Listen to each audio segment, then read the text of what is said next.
नमस्कार दोस्तों, best learning YouTube channel में आपका स्वागत है।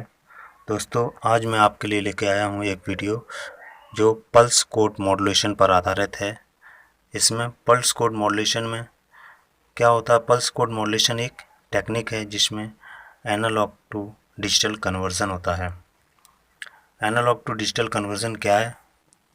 Analogue to digital conversion takes, जिसमें एक एनालॉग सिग्नल को लेते हैं और एनालॉग सिग्नल को जो इनपुट है वो कन्वर्ट होके डिजिटल सिग्नल के आउटपुट के रूप में हमें प्राप्त होता है।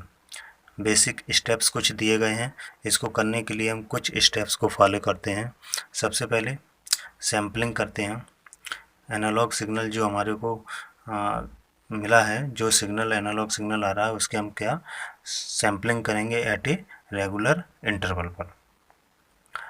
सैम्पल्ड सिग्नल जो होगा उसका हम क्वांटाइजेशन करेंगे और जो क्वांटाइजेशन सिग्नल होगा उसको हम फिर डिजिटली कोडेड कर देंगे और जो हमारे कोडेड जो वैल्यू हमारी मिलेगी डेसिमल नंबर में, उसको हम बाइनरी नंबर में कन्वर्ट कर देंगे।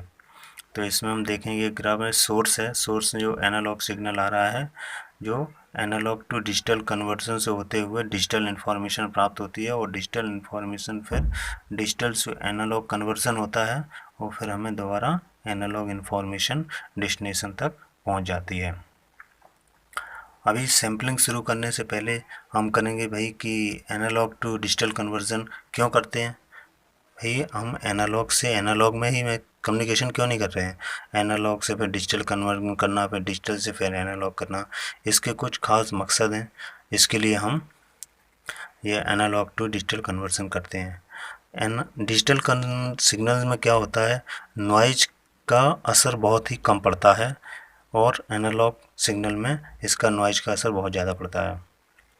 डिजिटल सिग्नल में जो एरर डिटेक्ट करना बहुत आसान होता है, जबकि एनालॉग सिग्नल में डिटेक्ट करना बहुत मुश्किल होता है। डिजिटल सिग्नल में इनक्रिप्शन लगाना आसान होता है, इसको हम सिक्योर कर सकते हैं आसानी से। और डिजिटल सिस्टम के जो इक्विपमेंट होते हैं, जो भी सिस्टम होता है, इसमें लगता है बहुत ही सस्ते होते हैं एनालॉग की अपेक्षा, और डिजिटल सिग्नल को स्टोर करना भी बहुत आसान होता है।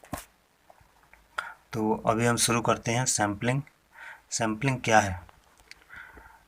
According to the sampling theorem, analogue signal convert into the sampled signal and can be converted back into original analogue form without any loss of information.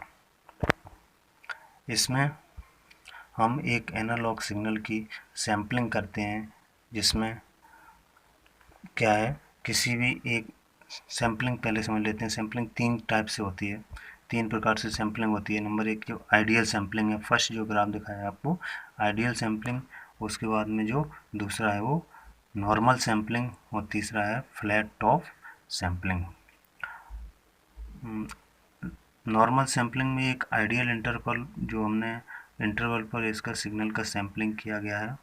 और नेचुरल सैम्पलिंग में क्या है, एनालॉग कोई सिग्नल जैसे हमारा आया, मान लिया हमने उसके बाद एक स्विच लगा दिया, उसको ऑन ऑफ करते हैं, तो फर्स्ट जो सिग्नल हमारा मिलता है तो उसमें क्या है, इस टाइप का, इसमें ये डिजिटल सिग्नल टाइप का इसमें ये आपको शक्ल मिलती है इसकी। फिर सेकंड में ऐसे, फिर ऐसे ये इसका ये पल्सिंग हो रहा, सैम्पलिंग हो रहा है।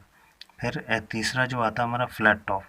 फ्लैट टॉप में यूज़ करते हैं तो सेम सैम्पलिंग करते हैं। जब इसको स्विच ऐसे दबाया, जब ऑन था ऑफ किया, तो हमने उसका इस टाइप का एक ग्राफ बन जाता है। नेक्स्ट ऐसे चलते ही ये हमारा इस प्रकार से तीन टाइप का सैम्पलिंग हो जाता है। सैम्पलिंग फ्रिक्वेंसी जो होती है, जो वो क्या है, मॉड्यूलेटिंग जो सिग्नल है, मॉड्यूलेटिंग सिग्नल की या फिर इक्वल टू होगी, नहीं तो दो गुनी होगी। जो सैम्पलिंग फ्रिक्वेंसी है मॉड्यूलेटिंग सिग्नल की दोगुनी होगी, नहीं तो उसके इक्वल, दोगुने के इक्वल टू होगी, नहीं तो उससे बड़ी भी हो सकती है, ग्रेटर देन भी हो सकती है। इसके लिए भाई सैम्पलिंग करने के लिए क्या है, एक न्यूक्विस्ट थ्योरम है। न्यूक्विस्ट थ्योरम ने हमको बताया कि भाई इसका सैम्पलिंग कैसे करना है, अपनी मर्जी से तो कर नहीं सकते, इसका भी कोई एक रूल होता है, उस हिसाब से हम इसका सैम्पलिंग करेंगे। तो ह्यूमन फ्रिक्वेंसी की रेंज जो होती है हमको पता है 0.3 से लेकर 3.4 किलोहर्ट्ज़ तक होती है। तो हमने मान लिया कोई भी एक सिग्नल हमारा आ रहा है जिस 2 किलोहर्ट्ज़ का है, 2 किलोहर्ट्ज़ का कोई भी सिग्नल होगा तो जो सैम्पल फ्रिक्वेंसी हो जाएगी कितनी, 4 किलोहर्ट्ज़ हो जाएगी। 4 किलोहर्ट्ज़ का मतलब हुआ कि 4000 सैंपल पर सेकंड, 4000 सैंपल पर सेकंड, यानी कि उसको हम 4000 बार उसको ऑन ऑफ करना पड़ेगा। और स्टैंडर्ड जो टेलीफोनी सैम्पलिंग है 8000 सैंपल पर सेकंड है, क्योंकि इसको 3.4 किलोहर्ट्ज़ को 4000 तक हम 4 किलोहर्ट्ज़ तक मान लेते हैं, तो इसलिए हमारी सैम्पलिंग 8000 सैंपल पर सेकंड तक होती है। अभी नेक्स्ट स्टेप है हमारा क्वांटाइजेशन। क्वांटाइजेशन में क्या, अभी जो नॉर्मल एनालॉग सिग्नल था उसका हमने सैम्पलिंग कर लिया, अभी हमारा ये सैंपल सिग्नल इस प्रोसेस में आ जाता है। सैंपल सिग्नल हमारे को अलग अलग सिग्नल के सैंपल प्राप्त हो गए। तो क्वांटाइजेशन क्या है, taking a continuous voltage signal converting the frictional voltage value to its nearest whole value. इसमें तो जो सिग्नल आया एनालॉग सिग्नल, इसका क्या है, कई 4.5 है, कभी 3.1 है, कभी 8 पॉइंट है, ऐसे पॉइंट्स में एक फ्रिक्शनल वैल्यू मिल जाती है। तो ये जो देख रहे हो आप, जो ग्राफ में दिखाया गया कि इसमें एक सिग्नल को जो फिक्स्ड वैल्यू इन्होंने दी है, जैसे 7.8 है तो 7.8 को 8 दे दिया, और 8.1 है तो हमने उसको भी 8 दे दिया। तो ऐसे क्या, इसकी हमने सैम्पलिंग की, जो पॉइंट्स की वैल्यू थी उसको सिग्नल में हमने क्या, एक फाइनाइट वैल्यू में, एक निश्चित वैल्यू में उसको कन्वर्ट कर दिया, ताकि जो हमारा कन्वर्जन है वो आसानी से हो सके। क्योंकि जो डेसिमल नंबर, इसका कन्वर्जन जो होगा आगे डेसिमल नंबर से बाइनरी नंबर में हम करेंगे, तो हमारे को एक फिक्स वैल्यू चाहिए। इसमें क्या है, it is a process to convert infinite value signal into the finite value. जितनी भी इनफाइनाइट वैल्यू थी हमारी, उनको हमने क्या किया, फाइनाइट वैल्यू में हमने इनको कन्वर्ट कर दिया। एनालॉग टू डिजिटल जो आउटपुट मिलेगा किस प्रकार से होगा, n बिट्स पर सैंपल, यानी quantization level m equal to 2 की पावर n, यानी 2 की पावर n। n अगर हमारा n की वैल्यू क्या है, n की वैल्यू हमने 2 ले ली, 3 ले ली, n की वैल्यू अगर हमने 3 ले ली, ठीक है, n क्या है, बिट्स पर सैंपल, n की वैल्यू अगर हमने 3 ले ली तो क्या होगा, 2 की पावर 3, यानी कि m equal to quantization level क्या होगा, 8 हो जाएगा। 8 का मतलब 4 जो पार्ट्स हमने, 4 लेवल, 1 2 3 4 लेवल ऊपर और 4 लेवल नीचे हमको डिवाइड करना पड़ेगा, इसको 8 भागों में डिवाइड करना पड़ेगा।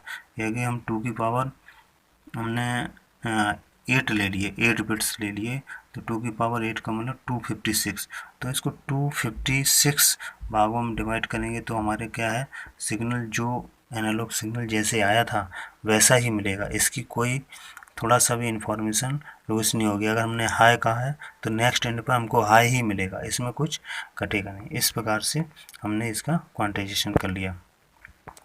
अभी इसमें आ जाती है क्वांटाइजेशन एरर। तो क्वांटाइजेशन एरर के लिए क्या है, more zone will be result in smaller error. जितने ज़्यादा से ज़्यादा लेवल होंगे इसके, जितने ज़्यादा ज़्यादा जोन होंगे उतनी एरर कम होगी, क्योंकि more bits are required to encoded data, क्योंकि हमारे को ज़्यादा से ज़्यादा बिट्स मिल रहे हैं, जो डाटा ज़्यादा मिलेगा उसको इनकोड करना पड़ेगा। इसके लिए क्या है, एक non uniform quantization method is introduced to reduce the quantization error. एक नॉन यूनिफॉर्म मेथड है। नॉन यूनिफॉर्म मेथड में एक यूनिफॉर्म और नॉन यूनिफॉर्म में क्या होगा कि जो हमारा इस बीच की डिफरेंस है, शुरू में जीरो से शुरू करेंगे, 0 1 2 3 4 ऐसे नीचे -1 2 3 4, जिनके बीच की जो गैप है ये क्या यूनिफॉर्म में समान रहेगा। नॉन यूनिफॉर्म में क्या होता है, ये गैप हम क्या करेंगे, ऊपर जैसे सिग्नल बढ़ता जाए गैप बढ़ाते चले जाएंगे, गैप बढ़ाते चले जाएंगे तो क्या हमारी जितनी भी इंफॉर्मेशन होती है, ज़्यादा से ज़्यादा इंफॉर्मेशन वो बीच के लेवल में ही होती है।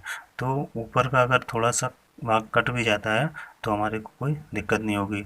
और यूनिफॉर्म नॉन यूनिफॉर्म में तो हमारा उसका बीच का डिस्टेंस बढ़ जाता है, तो क्या है हमारा जो भी इंफॉर्मेशन कटने का कोई सवाल ही नहीं पैदा होता और हमारे को जो भी इंफॉर्मेशन है एज इट इज डेस्टिनेशन तक पहुंच जाती है। क्वांटाइजेशन होने के बाद सिग्नल जो भी हमारा हुआ उसका क्या हमें डेसिमल वैल्यू प्राप्त हो गई। एक फाइनाइट वैल्यू हमारे को डेसिमल वैल्यू प्राप्त हो गई। कोडिंग क्या है?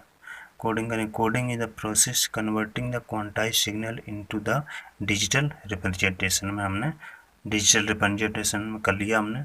फिर इसका quantized value of each sampled pulse is converted into the binary code. फिर हमने इसको क्या डेसिमल से बाइनरी नंबर में चेंज कर दिया। बाइनरी नंबर क्या 0 और 1 के रूप में होते हैं बिट्स, तो बाइनरी से डिजिटल कन्वर्जन पता है, नहीं तो इसके लिए दूसरा वीडियो बनाएंगे। कोडिंग हो गई हमारी। कोडिंग के बाद एक प्रोसेस आती है कंपेंडिंग। कंपेंडिंग में क्या होता है? Companding is the combination of word compressing and expanding. इसमें क्या है? कंप्रेसिंग और एक्सपेंडिंग। तो a signal is compressed by some factor before transmission. Transmission से पहले एक फैक्टर के द्वारा सिग्नल को कंप्रेस्ड किया जाता है and expand by the same factor to the original value at the receiver. और उसी फैक्टर के द्वारा इसको दूसरे एंड पर एक्सपेंड कर दिया जाता है ताकि जो वैल्यू हमारी सोर्स के पास थी वही डेस्टिनेशन के पास उसकी वैल्यू मिले। Companding is used to reduce voltage level of high amplitude signal, bandwidth and noise interference during the transmission of a signal. दोस्तों, ये वीडियो यहीं पर समाप्त होता है। अगर ये वीडियो आपको अच्छा लगता है तो इसको लाइक और सब्सक्राइब ज़रूर करें।